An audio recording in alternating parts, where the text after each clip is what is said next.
Muito bem, vamos dar início ao nosso encontro de estudos para o livro O Céu e o Inferno, ou a Justiça Divina segundo o Espiritismo dessa noite. Hoje é dia 5 de dezembro de 2019, uma quinta-feira, 21 horas e 5 minutos, 5 minutos.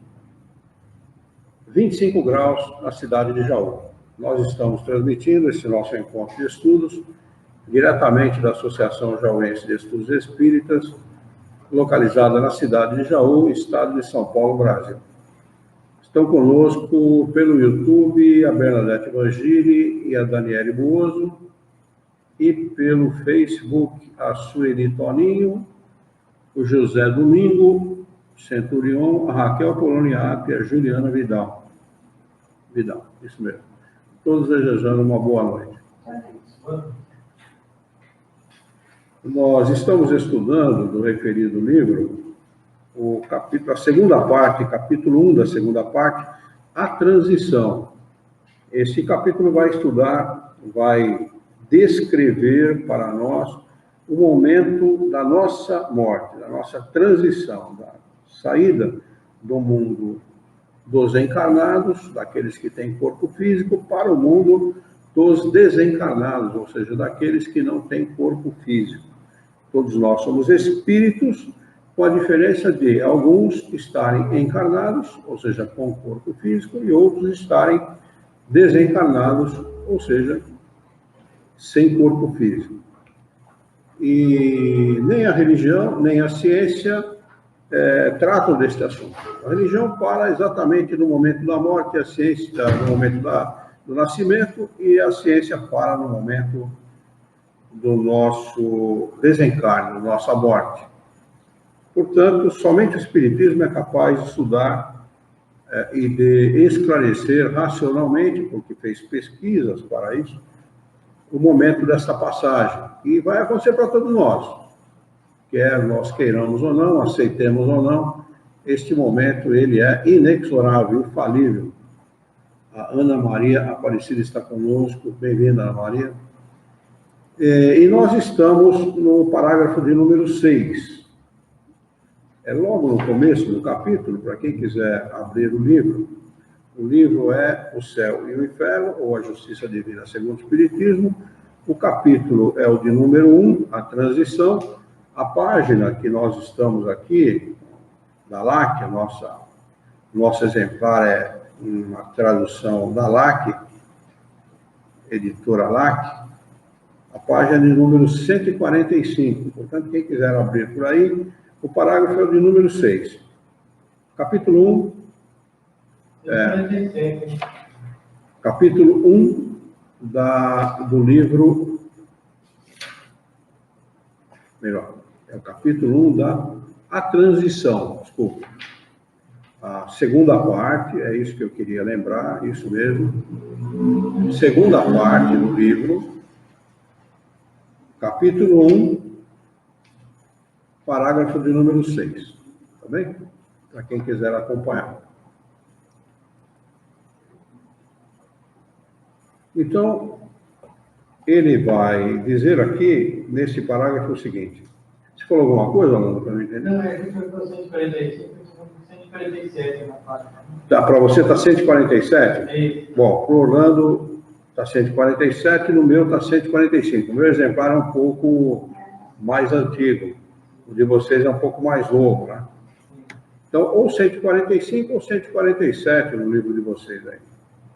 O parágrafo é o de número 6, que vai dizer o seguinte. Na passagem da vida corpórea para a vida espiritual, ocorre ainda outro fenômeno de capital importância, o da perturbação. Nesse momento, a alma experimenta um entorpecimento que paralisa momentaneamente as suas faculdades e neutraliza, pelo menos em parte, as suas sensações. Ele fica, por assim dizer, em estado cataléptico. A catalepsia é estudada com mais profundidade no Livro dos Espíritos, para quem quiser saber. Mas quem quiser saber exatamente a respeito de catalepsia, pode também consultar o site Kardecpedia, é só digitar catalepsia e vocês vão ter uma noção bastante mais aprofundada do significado dessa palavra. Mas catalepsia é um estado que aproxima muito uma pessoa encarnada da aparência de morte, né? Ela aparentemente está morta, mas na realidade não está. Então ele diz que esse momento que da transição, no momento em que o espírito acaba de desencarnar, ele fica mais ou menos como o cataléptico, né? Em parte, praticamente sem sensação nenhuma. De maneira que quase nunca tem consciência do seu derradeiro, do seu último suspiro. Dizemos quase nunca porque há um caso em que ela pode ter consciência desse último instante, como logo veremos. A perturbação pode, pois, ser considerada como um fato normal no momento da morte. Sua duração é indeterminada, pois ela varia de algumas horas para alguns anos, dependendo do modo de vida que a pessoa levou. Quanto mais materialista, quanto mais ligada a pessoa é às sensações do corpo físico, às sensações oferecidas por todo tipo de excesso, né? Mais tempo essa pessoa vai ficar nesse estado de perturbação. Nesse caso, esse tempo aí, achando que está querendo participar. Em estado de perturbação, Orlando, ela não tem. Ela fica sem saber o que está acontecendo. Eu costumo comparar isso àquela situação em que você fica sem dormir por um longo tempo, depois você pega no sono, quando alguém te acorda, você não sabe onde você está. Você não sabe onde você está, você não sabe o que está acontecendo. Quando você fica. Aconteceu comigo uma vez só, durante a minha existência, né, esse fato. E eu posso dizer para você que isso foi, para mim foi importante. O José Augusto entrou, bem-vindo, Zé. Para mim foi importante, para mim poder entender isso que os espíritos ensinam.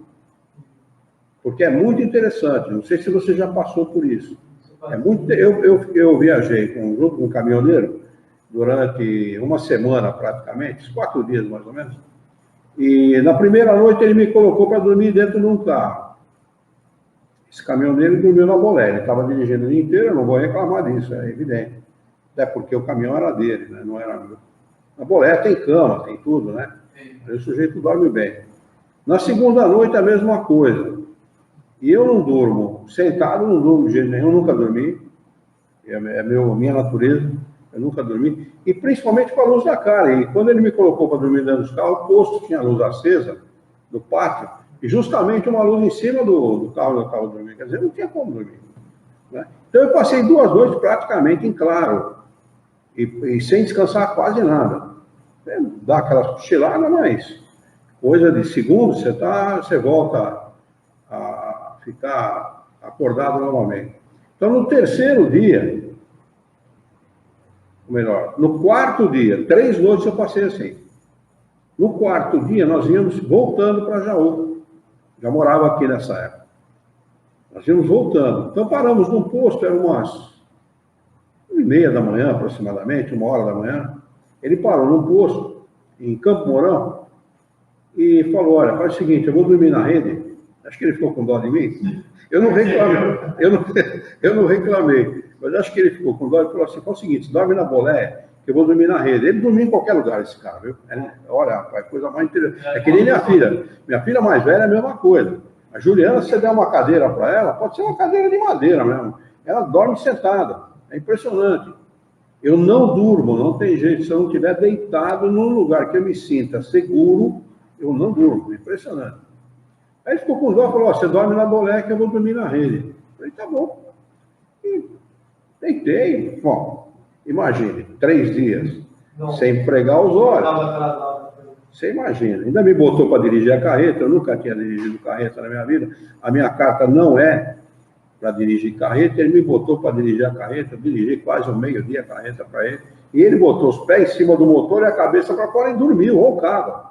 Imagine você, com o barulho daquele troço, uma 15, 19, primeira seca. Aquilo faz um barulho, estardalhaço dentro da cabine, que você não imagina. Bom, aí eu deitei, apaguei, né? Simplesmente apaguei. Quando foi umas 5 horas da manhã, 15 para 5, ele me acordou. Me chacoalhou assim, me chacoalhou porque eu não acordava, eu acho.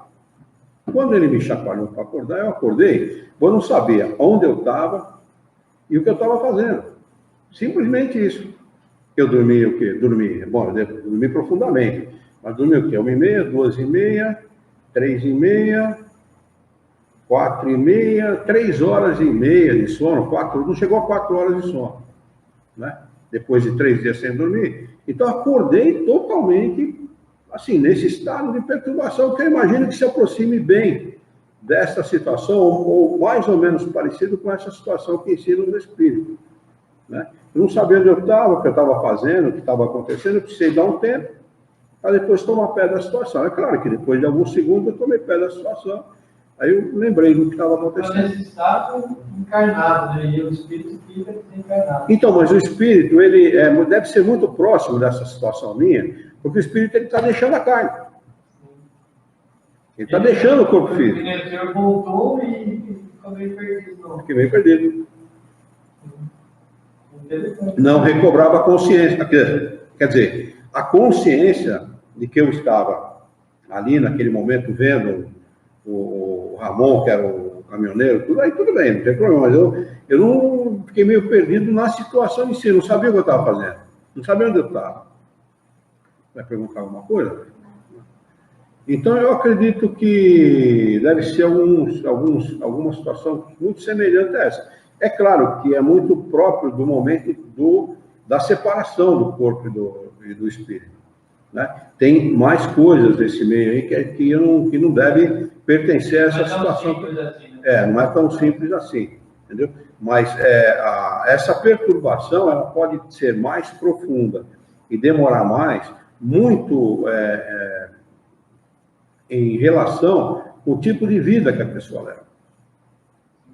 Quanto mais sensual for a pessoa, mais ligada a sensações físicas, né? Drogas, vícios em geral, bebida, cigarro, enfim, todo tipo de sensação física e apego material à família, a dinheiro, a poder, esse tipo de coisa, que leva a uma perturbação mais prolongada e mais profunda. Mas se ela morrer numa situação que ela está bem aprofundada numa coisa, tem tanto vício, ou problema, por exemplo, preocupação com a família. Deve ter uma dificuldade. A dificuldade é enorme, cria dificuldade. Então, é muito apropriado, é muito bom para a pessoa se ela, ao longo da sua vida, ela for se espiritualizando cada vez mais. E não tem necessariamente que ser... não tem necessariamente que ser espírita, basta praticar a lei de caridade conforme ensina Jesus. Isso que o espírito dorme, isso não é verdadeiro? Dorme, verdadeiro sim.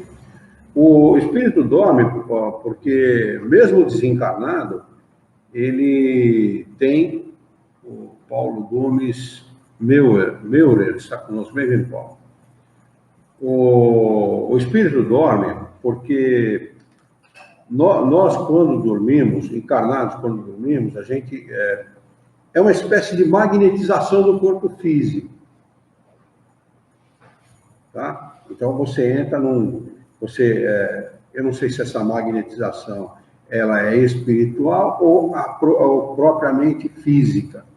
Fisicamente que acontece isso. Então, os sentidos ficam entorpecidos e o perispírito se desliga do corpo físico, não totalmente, mas parcialmente, e o espírito está livre momentaneamente durante o sono do corpo físico. Para o desencarnado, essa magnetização é feita em cima do perispírito. E o espírito fica num estado semelhante àquele que fica desencarnado quando está dormindo. Então, pode acontecer sim. E os espíritos magnetizam um espírito e ele fica num estado de sonolência da mesma maneira que fica encarnado. Pode acontecer. Não se esqueça que o perispírito ele é material. E ele acompanha o espírito durante o seu desencarne. Então ele não dorme com o corpo, ele dorme com o perispírito. Né? Sim, o perispírito é que entra no estado de semi-inconsciência, como entra o corpo. Ele acompanha o espírito. Ele acompanha o espírito depois do desencarne. O espírito não perde o perispírito depois do desencarne. Quando acontece fenômeno biológico chamado morte, o que morre efetivamente, a única coisa que morre é o corpo. O corpo, única e exclusivamente. O perispírito e o espírito sobrevivem. Então, às vezes a gente ouve em comunicações, né, que o espírito fala, parece que eu dormi um século. Estou dormindo, estou sonolento, acordei agora. Parece que eu dormi um século. Há espíritos, por exemplo, que levam uma vida dissoluta de drogas, por exemplo, ligado a drogas, ligado a vícios profundos e tal, e desencarnam, os espíritos magnetizam para ele dormir. Se ele acordar, o sofrimento vai ser tamanho. Se ele ficar lúcido, o sofrimento vai ser tamanho, porque ele está muito ligado, por exemplo, ao vício. Isso também dos espíritos?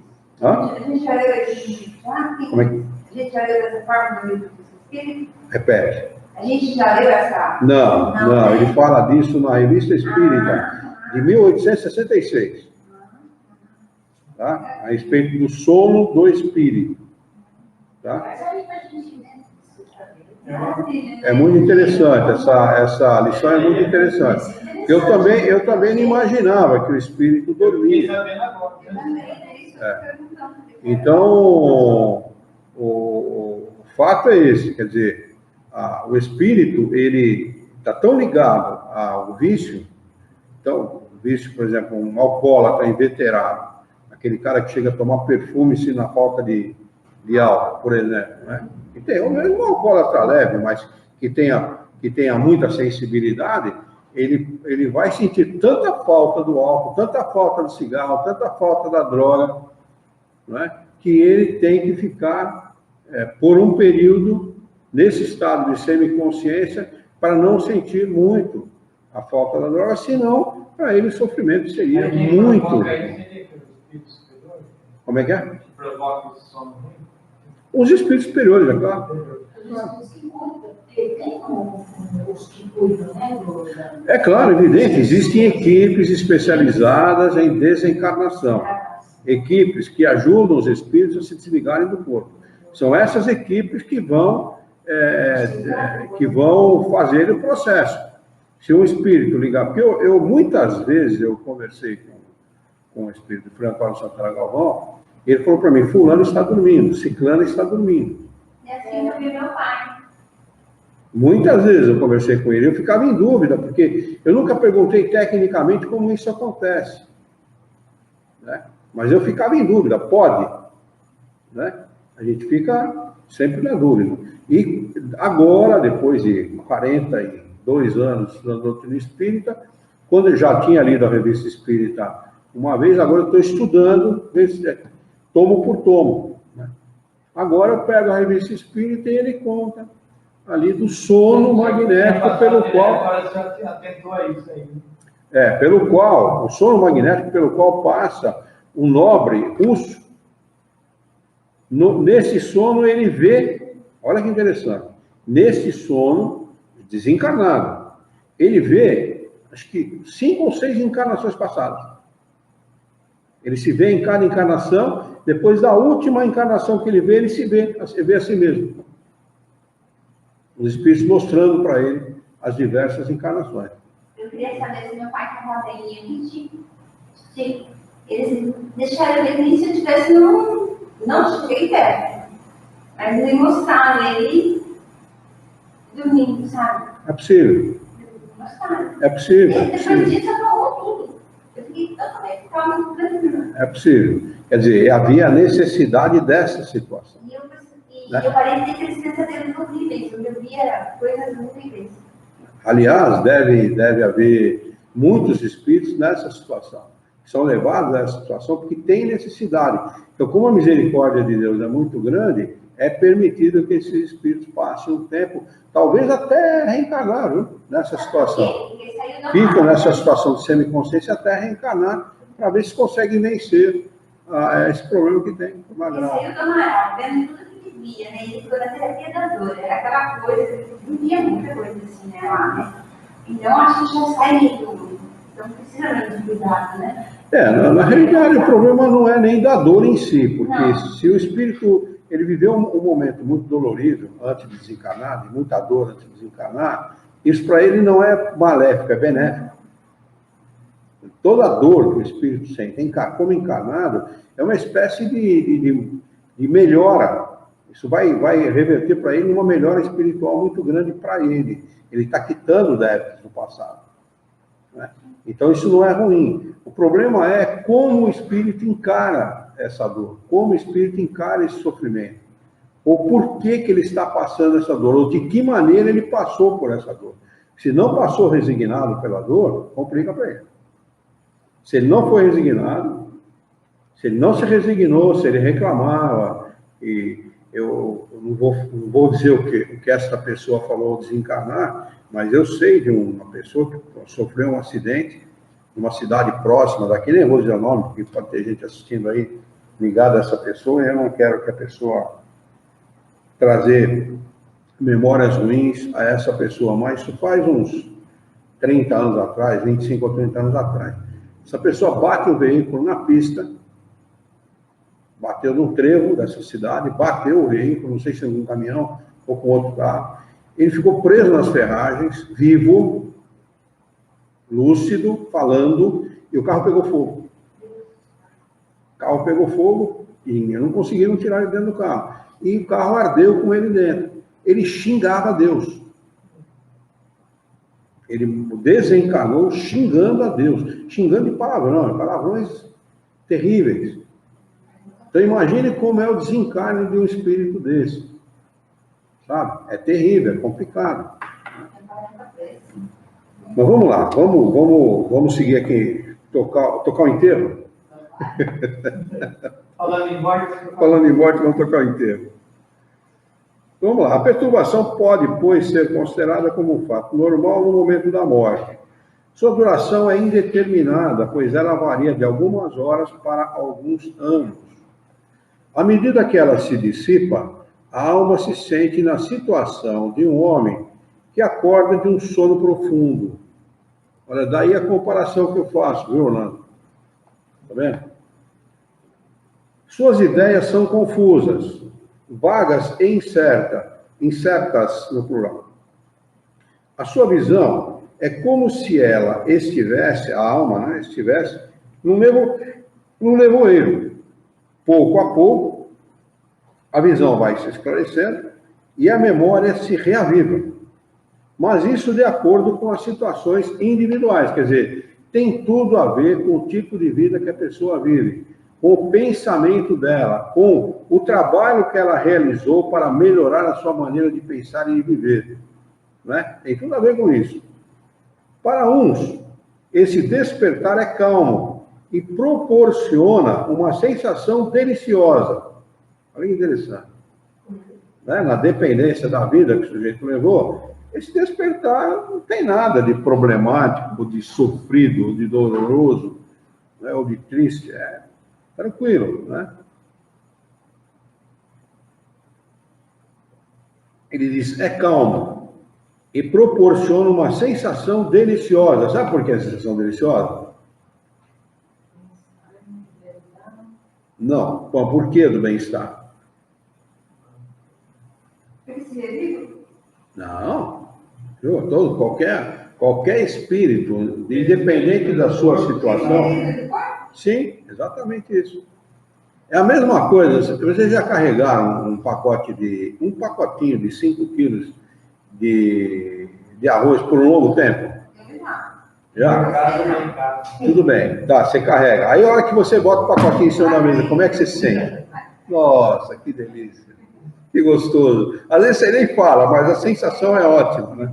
A mesma, olha, muito mais do que isso, talvez esta sensação da qual nós estamos falando, que a maioria das pessoas que estão nos acompanhando já vivenciaram, multiplicada por 1 milhão. Se não for por 2, né? Mas você sabe o que a gente sabe da vida espiritual? Nada. Ou muito pouco. Quase nada. Ou quase nada.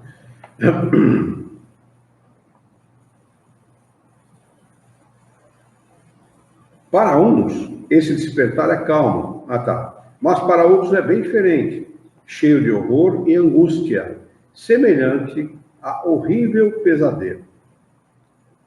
Parágrafo de número 7. O momento do derradeiro suspiro, do último suspiro, quem usa muito essa palavra derradeiro são os nortistas e nordestinos. Já repararam? Derradeiro. Eu trabalhava com um amigo meu, e esse amigo ele era do norte, e ele usava essa palavra direto, derradeiro. No momento do derradeiro suspiro, não é, pois, o mais penoso, porque, em geral, a alma não chega a percebê-lo. Quer dizer, quem estiver aí pela internet preocupado com se vai doer. A Juliana fez uma pergunta aqui, eu não sei, a Juliana não deve ter conhecimento de doutrina espírita, porque ela fez uma pergunta de quem não estuda a doutrina espírita. Juliana, o espírito fica livre porque ela perguntou assim, por que o espírito fica livre? Porque ele se liberta do corpo físico. Libertar-se do corpo físico é mais ou menos a mesma coisa que uma pessoa que está encarcerada, não é, num presídio, ficar livre. É mais ou menos isso. Não é? O espírito não é feito para viver num corpo como o nosso, num corpo grosseiro como esse que nós vivemos. O corpo físico é uma coisa grosseira, não é? Que limita muito o espírito. O espírito livre do corpo tem atributos, qualidades que o corpo físico não tem. Ah, desculpa, você estava... Não, mas aqui tem um ponto de interrogação, esse problema é uma pergunta. Você não estava respondendo a minha pergunta. Então você deveria ter colocado aqui um ponto, não um ponto de interrogação. Né? Esse assim, só estava respondendo a sua pergunta. Né? Ah, tá bom. Porque fica livre, então me desculpa, não coloca mais o ponto de interrogação que eu teria entendido. Ela diz, conheço e deve ser muito libertador. É verdade. Então, eu imagino que você conheça mesmo e é realmente muito libertador mesmo. O espírito livre do corpo, ele tem aí qualidades, né, atributos que nós, como encarnados, não temos, viu, Juliana? Então, me desculpe, eu imaginei que você não tivesse conhecimento, mas tem sim. E a diferença de quem desencarna mal, ele não tem essa sensação? Quem? Quem desencarna mal... Não tem. Não, tem espírito que não vai sentir essa sensação de liberdade. Ele é tão grosseiro, o perispírito dele é tão grosseiro, que você sabe que cada espírito encarnado tem um perispírito proporcional à sua evolução. Quanto mais atrasado for o espírito, mais grosseiro é o perispírito daquele espírito. Isso, ele vai ter que melhorar o perispírito dele. Ele vai ter que progredir, intelectual e moralmente, para constituir um perispírito mais leve. Vai ter essa sensação de... Então, um espírito atrasado, imperfeito, atrasado moral e intelectualmente, ele compõe o seu perispírito de materiais grosseiros, né? Menos depurados. E quando ele desencarna, normalmente esse tipo de espírito não tem sequer consciência que está desencarnado. Ele continua comendo, dormindo, indo trabalhar, conversando, tentando conversar com as pessoas, como se ele tivesse encarnado normalmente. A Juliana escreveu, imagina, me desculpa o erro, sou muito leiga no assunto, mas amo esse conhecimento, gratidão por compartilhar. Tá bem, Juliana, entre conosco às segundas-feiras, nós realizamos aqui o estudo do Livro dos Espíritos, viu? O Livro dos Espíritos é o maior livro da doutrina espírita, porque ali está condensado os outros 4 livros, tá bem?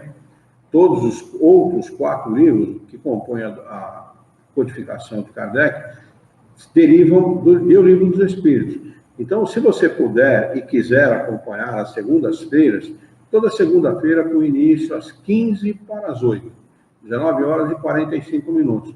Nós ali estudamos, durante 1 hora e 15 minutos, o Livro dos Espíritos, toda segunda-feira. Isso já vai completar 18 anos. Essa casa foi fundada com o objetivo de estudar única e exclusivamente as obras de Kardec, né? Então, fique à vontade para utilizar-se desse recurso, porque isso esclarece muito, sabe? Ajuda muito as pessoas a terem consciência da nossa espiritualidade, né?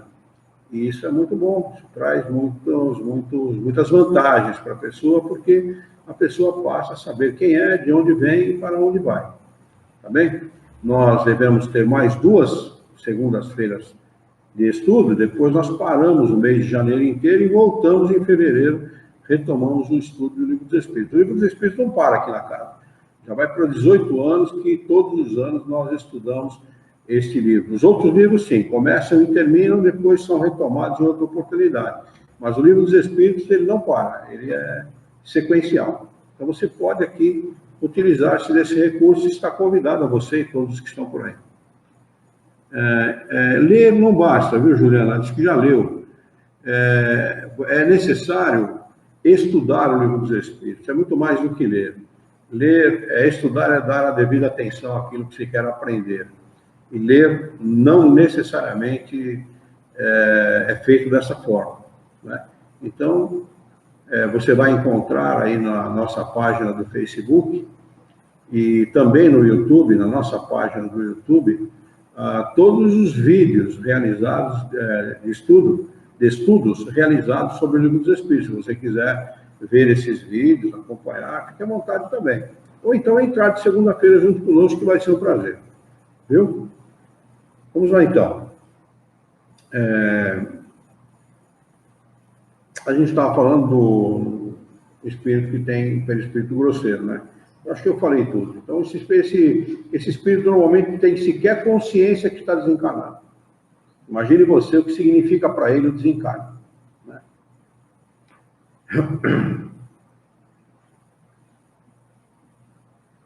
No momento derradeiro, do derradeiro suspiro, não é, pois, o mais penoso, porque, em geral, a alma não chega a percebê-lo. Mas antes ela sofre os efeitos da desagregação da matéria, durante as convulsões da agonia, e depois as angústias da perturbação. Apressemo-nos a esclarecer que essa situação não é generalizada. A intensidade e a duração de sofrimento, como dissemos, está na razão da afinidade existente entre o corpo e o perispírito. Quanto maior essa afinidade, quanto mais materializado é o espírito, maior são mais apertados, vamos dizer assim, mais estreitos. São esses laços de afinidade entre corpo e perispírito. Então, é muito mais demorado para o espírito desvencilhar-se do corpo do que para as pessoas espiritualizadas. Quanto maior essa afinidade, mais demorados e penosos serão os esforços do espírito para se libertar. Mas há casos em que a união é tão fraca que a libertação se realiza naturalmente, sem dificuldades. O espírito se separa do corpo como um fruto maduro que cai do ramo. É o caso das mortes tranquilas que levam a um despertar pacífico. Então, essa última situação citada por Kardec é o oposto do materialista. O materialista demora muito para se desligar do corpo. O homem espiritualizado, o homem que leva uma vida boa, no sentido moral, moralmente falando, se desliga muito facilmente do corpo. Não é? Ele segue dizendo exatamente isso. O estado moral da alma é a causa principal que determina a maior ou a menor facilidade de desprendimento. A afinidade entre o corpo e o perispírito decorre do desapego do espírito à matéria. Do apego. Decorre do apego do espírito à matéria. Só para explicar para a Juliana e para aqueles que estão aí pela internet, que talvez não tenham muita intimidade com o assunto, que o perispírito, ele é ligado ao corpo molécula a molécula, não é? Não é pelos chakras, como falam muitas filosofias esotéricas, aí, religiões esotéricas, não tem nada a ver com chakra, não. Os espíritos ensinaram a Kardec, nos ensinam que o nosso perispírito está ligado ao corpo físico, molécula a molécula. Esse desligamento, ele vai se dando ao longo da nossa vida, não é? À medida em que o homem vai envelhecendo, esse desligamento vai ocorrendo, quando ele se espiritualiza. Quando ele não se espiritualiza, há a proximidade do perispírito, a ligação, esses laços que ligam, que unem o perispírito ao corpo, eles são mais estreitos, mais apertados. Então, é onde dificulta, independentemente da idade, aonde dificulta o desligamento do perispírito e do corpo físico, a matéria. Então, ele diz, chega ao máximo no homem que concentra todas as suas preocupações na vida e nos prazeres materiais que ela oferece. É quase nula, aí o contraponto, o oposto, naquele cuja alma purificada se identifica por antecipação com a vida espiritual. Olha, isso não depende também de nós sermos espíritas ou não, de termos conhecimento do espiritismo ou não. Isso depende da vida moral que o homem levou, né? Se ele é malandro, pilantra, engana os outros, mentiroso, desonesto, não é? Não tem preocupação com a família, não cuida de filho, não cuida de esposa ou de marido, não cuida de seus pais, não é? Tem uma vida toda sensual, toda voltada para a sensualidade, para a ligação com as coisas materiais, ele vai ter problema. Vai ter graves problemas para desencarnar. O contrário é verdadeiro. Todo homem que leva uma vida regrada, e essa santificação da qual ele fala, ele usa esse termo aqui, né? Ele usa o termo de, acho que purificação, desculpe, não santificação, mas purificação. Quando é quase nula naquele cuja alma purificada, ou seja, purificada, aquela que passou por filtros, que se purificou ao longo da encarnação. Ele não é santo, não, nem precisa ser, não é? Mas ele se purificou, ou seja, ele deu mais valor às coisas da moralidade do que às coisas materiais. Portanto, consequentemente, ele vai gozar dessas facilidades e, por antecipação, a própria vida espiritual, né? Ele segue explicando como a lentidão e a dificuldade da separação resultam do grau de depuração e desmaterialização da alma, depende de cada um tornar mais fácil ou mais penoso, agradável ou doloroso o momento de sua passagem. Então, portanto, ele não fala aqui, depende de ser espírita para se desligar mais facilmente do corpo, não. Não é? Então, de que vale o conhecimento da doutrina espírita? Vale para você saber como a coisa acontece e para você trabalhar no sentido de facilitar o próprio desencarne, a própria ligação, o próprio desligamento, desculpe, com o corpo físico. Não é? Se você não souber disso, mas levar uma vida voltada à moralidade, voltada ao compromisso com o lar, com a família, no cumprimento dos seus deveres como cidadão e etc., é claro que vai acontecer da mesma maneira, embora a pessoa não tenha consciência. É a mensagem de Jesus. É exatamente a mensagem de Jesus. Essa é exatamente a mensagem de Jesus. Pegar no Evangelho e trocar aquilo que está escrito no Evangelho por essas explicações dos Espíritos, vai dar na mesma. Né? Aqui nada mais a doutrina espírita nada mais que aquilo que está ensinado no Evangelho de maneira mais clara e objetiva, nada mais do que isso. Né? Não tem novidade nenhuma. Jesus já tinha ensinado isso no tempo dele, mas não de maneira tão clara e objetiva como aqui está colocado. Assim posta a questão, ao mesmo tempo no plano teórico, e como resultado da observação, então Kardec não escreve isso aqui porque ele acha que é dessa forma, não. Isso é resultado da entrevista com milhares de espíritos de toda a ordem e todas as naturezas. Então ele deduz pela observação. A Maria Regina Chimelo Alonso entrou, está conosco, bem-vinda, Maria Regina. Resta-nos examinar a influência do gênero de morte sobre as sensações da alma no derradeiro momento, no último momento.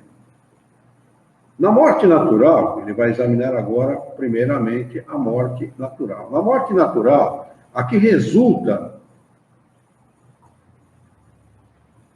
da extinção das forças vitais pela idade ou pela doença, o desprendimento se opera gradualmente.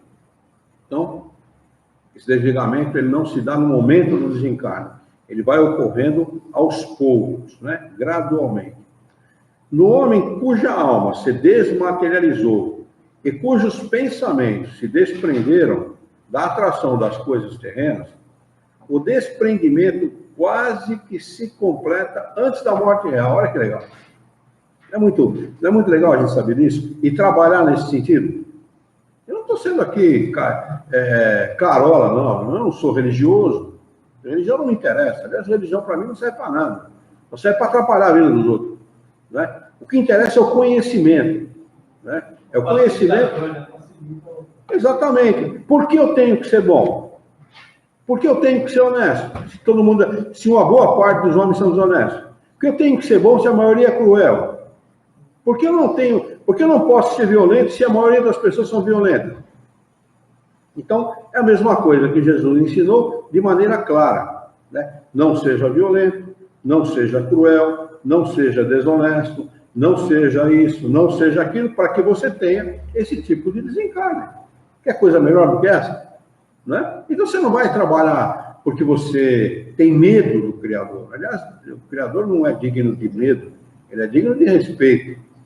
Né? Você vai trabalhar no sentido de realizar todas essas tarefas de tal maneira que no momento do seu desencarne, isso vai acontecer para todo mundo, e pode até acontecer de maneira abrupta, por um acidente, ou seja lá, por uma razão qualquer, e você vai estar preparado para esse momento. O grande problema de quem desencarna é a falta de preparação. O sujeito não se prepara. Ele vive uma vida inteira achando que não vai desencarnar. Não é? Não se prepara para esse momento. E na minha opinião, eu não considero nada sagrado, mas na minha opinião, se existe alguma coisa sagrada para o homem, é o seu espírito e a sua liberdade. Liberdade é uma coisa sagrada, porque ninguém vive bem sem liberdade. O cara pode ter muito dinheiro, ele pode ter muito prestígio social, ele pode ter o que for, mas se ele não tiver liberdade, ele não tem nada.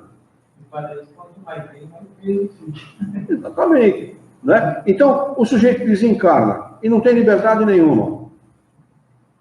Como é que fica a situação dele? Qual a vantagem dele ter levado uma vida desregrada ao longo da sua existência? Nenhuma. Ele diz assim, o corpo vive ainda a vida orgânica, mas a alma já penetrou na vida espiritual e somente a ligam ao corpo ligações tão frágeis que se rompem sem dificuldade com a última pancada do coração. E às vezes até antes da última pancada do coração, antes de acontecer o total desencarne, esse espírito já pode estar desligado. Nessa situação, o espírito já pode haver recobrado a lucidez e testemunhar conscientemente a extinção da vida no seu próprio corpo, do qual se sente feliz por se livrar. Mas, olha, causa tanto constrangimento, causa tanto sofrimento o corpo físico ao espírito, que pessoas espiritualizadas se sentem felizes de se livrar do corpo. Não é? É mais ou menos como uma roupa fedendo, né? Usar bastante aquela roupa, suar bastante aquela roupa, ela está tão fedida que você não vê a hora de tirar e jogar para lá, botar para lavar, né? Mais ou menos, acho que o corpo é pior do que isso. Nesse caso, ele não vai sofrer nada. Não, absolutamente. Absolutamente. Ele diz aqui, ó, ele já vai estar consciente. Aquele momento de perturbação para ele é exatamente o momento entre entrar na fase de desencarne e sair dela. Quer dizer, uns segundos ali, um pouco mais de segundo.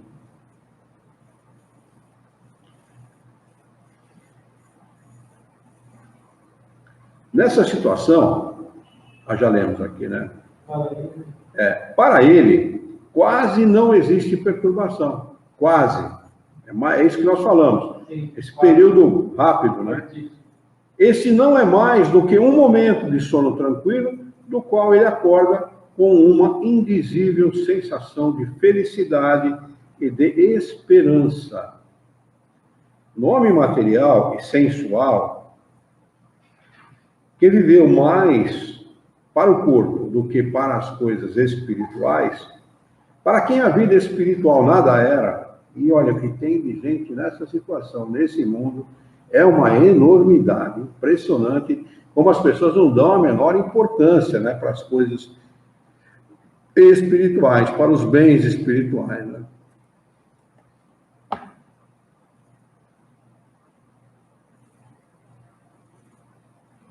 Que nem mesmo a admitir em pensamento, tudo contribuiu para estreitar os laços que ligam a alma à matéria, pois nada contribuiu para os relaxar durante a vida. A aproximação da morte, o desprendimento se opera também de maneira gradual, mas através de contínuos esforços. Olha o que ele compara, esses contínuos esforços.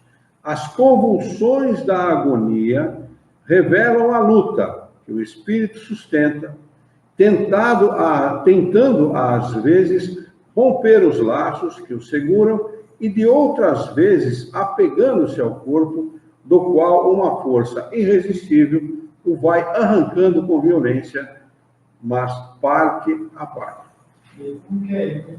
Esse não quer desencarnar, ele gosta tanto da vida que se apega ao corpo morto, sem vida. Olha aqui, como deve ser, que desesperador deve ser essa situação. O espírito... Gostaria de dizer que é ruim? Repete que eu não entendi. Gostar de viver aqui, nesse mundo, é ruim? Não, você deve gostar de viver aqui. O problema não é gostar de viver a vida, o problema é o tipo de vida que você leva. Tem gente, eu tinha um tio da Yara, que foi nosso padrinho de casamento, e ele era um italiano extraordinariamente bom, uma pessoa extraordinária. Adorava aquele homem. Conversamos muitas vezes, ele me contou, desde a vinda dele da Itália, até quando ele chegou no Brasil, quando ele conheceu a tia da Yara, enfim, era um homem extraordinário. Ele trabalhou 40 anos na Varig, 35 anos na Varig, então ele tinha viagem gratuita para a Itália e tal, né? Quando a Varig prestava, né? Porque agora a Varig não existe mais. E esse homem era um homem extraordinário, bom pai de família, excelente sogro, porque conhecia a Nora o adorava, enfim, era uma pessoa extraordinária. Mas ele falava assim para mim, Carlo, eu não chamo de Carlo, o italiano normalmente não pronuncia o S, mas lá na Itália não existe Carlos, é Carlo, né? Então ele falava para mim, Carlo, faz tempo que eu não fumo, mas é bom fumar. Faz tempo que eu não fumo, mas é tão bom fumar. Então, pessoas boas, né? Certamente esse homem, chamava-se Armando, ele desencarnou bem, porque era uma pessoa boa, mas ainda ligada pelo pensamento a determinadas coisas. Sabe? Ele era uma pessoa de idade, foi no meu casamento, eu tinha 26 para 27 anos de idade. Eu tinha comprado um garrafão de vinho para dar para as pessoas que viessem visitar a Juliana. A Juliana era recém-nascida, né? Então, tinha um garrafão de vinho lá, e eu falei, tio, tem um garrafão de vinho, você quer tomar um copo de vinho? Nós sentamos numa areazinha que tinha na casa. Ele começou a tomar vinho, ele só me tomou um garrafão de vinho. Ele saiu de lá trançando. Conseguiu sair? Ele saiu de lá trançando as pernas. Né? Então, olha que interessante, uma pessoa boa, uma pessoa muito bacana e tal, mas que ainda estava de alguma maneira ligada a essas coisas. Então, é desse tipo de ligação, não física, mas mental, Kardec está falando. A ligação mental que o espírito tem com determinadas coisas. Isso dificulta o desencarne e perturba o espírito. Você imagine uma ligação profunda, que também vi há muito tempo atrás, 30 anos ou 40 anos atrás, uma senhora no Rio de Janeiro, e as netas fizeram questão de filmar para mostrar para as pessoas, né? acho que não faz tanto tempo assim, talvez uns 15, 20 anos atrás. Essa senhora, ela estava entubada, com respirador de oxigênio, no rosto dele. Essa é uma senhora que aparentava uns 70 anos aproximadamente, talvez um pouco mais, um pouco menos, mas a aparência dela era de judiada. Respirador no rosto, e as netas ao lado dela, conversando com ela. Vó, você quer fumar, vó? Quero, me dá um cigarro. O médico tinha proibido. Aí pegaram um maço de cigarro fechado e deram na mão dela. Sabe o que ela fez com o maço de cigarro? Acreditem vocês se quiser. Primeiro ela tentou tirar um cigarro do maço. O maço estava lacrado, então não tinha como ela tirar. E ela não chegava direito por causa do respirador. Mas ela pegou, ela levantou o respirador, botou o maço de cigarro por baixo do respirador, fazia assim. Imagine você como é o desencarne de um espírito como esse. Por isso que tem que dormir. E senão não suporta. Não tem como ela ter alguma estabilidade emocional, psicológica, como espírito, depois de desencarnado, para aceitar algum conselho, alguma orientação. Então fica anos e anos dormindo. Para depois que passar essa fase mais aguda, ela poder ser esclarecida a respeito daquilo que aconteceu. É triste, viu? É complicado, viu? Eu parei de fumar, mas eu me sinto muito legal de fumar. É dois. Eu tenho até nojo de ver, de sentir o cheiro. Eu não fiquei com ninguém. Nojo do cheiro. Deixa. Gislaine Matheus está conosco. Bem-vindo. Vamos lá, para a gente encerrar este número 9 aqui. A aproximação da morte, o desprendimento se opera também de maneira gradual, mas através de contínuos esforços. A convulsão da agonia as convulsões da agonia revelam a luta que o espírito sustenta, tentando às vezes, romper os laços que o seguram e de outras vezes apegando-se ao corpo do qual uma força irresistível o vai arrancando com violência, mas parte a parte. Vamos anotar aqui o item 10 para nós retomarmos na próxima quinta-feira. Hoje é dia 5 do 12 de 19.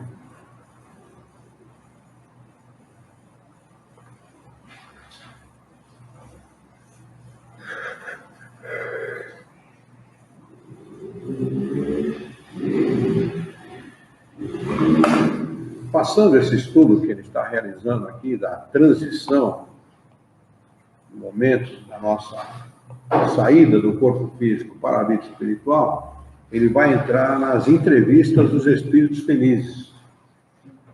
Olha que coisa extraordinária. Eles revelam ainda, ao longo dessas entrevistas, como foi o desencarne, o que aconteceu depois do desencarne. É extraordinário. É fabuloso. É extraordinário. É tudo o que a gente deseja, desencarnar daquele jeito. Eu vi também, né? Só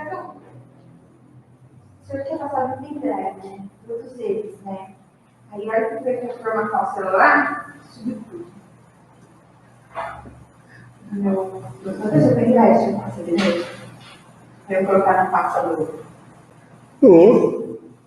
Porque lá tinha todas as revistas escritas, né? Todos os livros. E eu ouvia pelo celular. Tem? Faz sim, vou. E eu quero que você me traga o livro. Ele vai entregar. Aliás, só o carro dele, eu devia ter pegado hoje. Tá bom, a hora que você puder, você me traz. Ele disse que passa de boa, viu?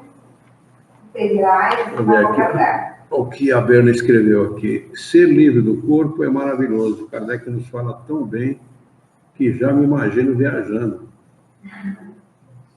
Escreveu, estou longe de desencarnar. Assim nós esperamos, né, Berna? Fica conosco fazendo uma companhia mais um pouco, né? Muito bem. Alguma pergunta? Eu não sei se é estável. ou também ao conhecimento? Essas coisas que você valorizava até, tem certos valores. Né? Mas isso é um fenômeno que ocorre mesmo. A idade acho que ajuda um pouco também. Né? Olha, eu acredito mais no conhecimento que a idade. Porque o homem materialista, ele não muda com a idade. O conhecimento muda. A idade não muda ninguém, porque o corpo é o mesmo e o pensamento é o mesmo. Né? O fato é que o conhecimento, Kardec diz isso, com o conhecimento da vida espiritual e do conhecimento espírita, 3/4 partes da importância que se dá às coisas materiais são perdidas. 3/4 partes. Você divide a importância que se dá às coisas materiais em 4, 3 você perde. O que resta? Viver bem, viver corretamente, valorizar tudo aquilo que preserva a vida, que faz com que você viva uma vida boa, saudável, organizada, sem dar prejuízo a ninguém. Né? Enfim, vai restar somente aquela que é benéfica para o espírito. Somente aquela que faz com que nós sejamos, no futuro, espíritos felizes. Com certeza. E é isso que acontece. Esse fenômeno foi um fenômeno estudado e ensinado por Kardec desde o tempo dele. Entendeu? É natural, se perde mesmo. Por quê? Porque como o espírito, não tendo conhecimento das coisas espirituais, a nossa visão da vida, das coisas materiais, são direcionadas e focadas nelas. Nós focamos a vida material. É natural. É a mesma coisa que um náufrago. Se ele está em alto mar, náufrago, e aparece um pedaço de madeira, em quem ele vai se apegar? Ele tem que se apegar num pedaço de madeira. A única coisa que ele conhece, que sabe que flutua, ele vai se apegar numa pedra? Evidentemente que não. Então, o homem que não é espiritualizado, que não tem conhecimento das verdades espirituais, que não tem o hábito de cultivá-las, vai se apegar à tábua que ele considera a tábua de salvação, que são as coisas que ele conhece. Os bens materiais, o prestígio social, o poder, são coisas que ele conhece. Ele sabe que isso vai trazer para ele facilidades e felicidade momentânea.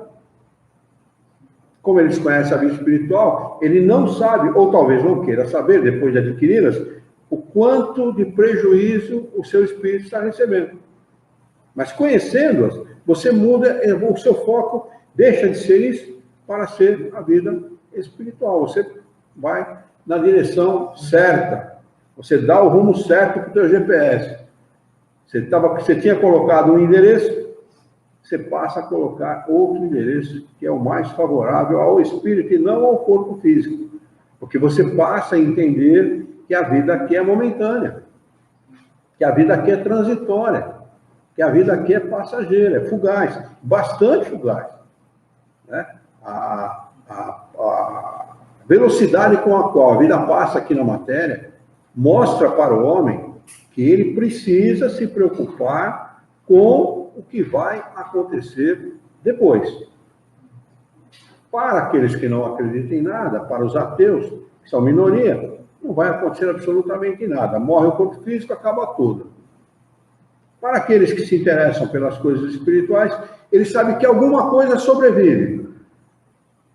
Para aqueles que conhecem a vida espiritual, sabem que alguma coisa sobrevive e quer saber exatamente o que acontece, ele busca a doutrina espírita. É tão rápido que passa a vida. A vida passa rapidíssimo. Que nem fala o Chaves, rapidíssimo.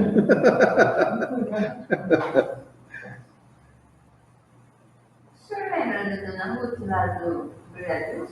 Como é que é? O senhor lembra da Dona Ruth lá do Vergaduz? Dona Ruth. Não consigo associar o nome com a pessoa. O nome com a aparência da pessoa. Mas acho que tinha uma Dona Ruth lá, não tinha? Você não lembra? Não lembro direito, não. Tem muita gente lá, a gente na época. Dona Celina. Dona Celina. Dona Luzia. Dona Luzia. Maria Aparecida. Aquela senhora, que eu sempre gosto dela, gostava dela, fazia parte da minha turma do Livro dos Espíritos. Dona Anacleta, nossa, adorava a Dona Anacleta. Que coisa, que criatura doce. Muito bem, vamos fazer a nossa prece?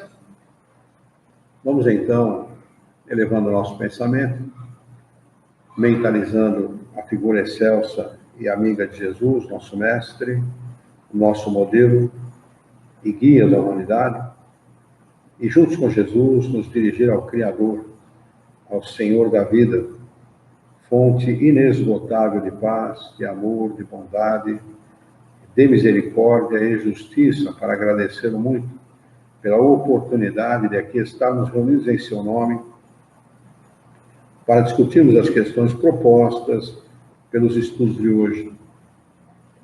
Queira a vossa bondade, o vosso amor, a vossa misericórdia, que tenhamos bom ânimo, coragem, determinação, ideias renovadas, alegria de viver e muito entusiasmo para que nós possamos trabalhar, sermos úteis à sociedade em que vivemos e, dessa forma, dignificar a vida. Ajuda-nos ainda, Senhor, orienta o nosso pensamento para que nós possamos orientar a própria existência por um profundo e sincero respeito pelo nosso próximo. Em teu nome, Senhor, em nome de Jesus, em nome dos bons espíritos, em nome do nosso diretor espiritual e de toda a sua equipe, nós declaramos encerrado o nosso encontro de estudos dessa noite, e que assim seja.